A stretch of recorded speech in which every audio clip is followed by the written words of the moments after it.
just a few of us in black shirts. We're the dangerous people. You see, our students wore white, the masters, the dons. I'm the don, that's why I'm wearing black. You know, when you cook a soup, you have a name for it.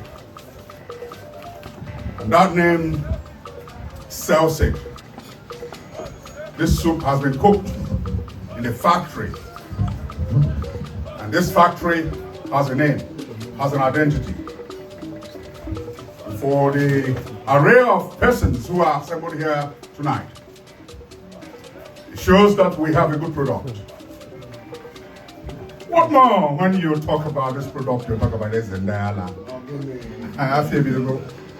And the beautiful ladies I saw on the brochure. Ah, God is still creating. I'm very honored, privileged to be called among the saints to launch and unveil this product.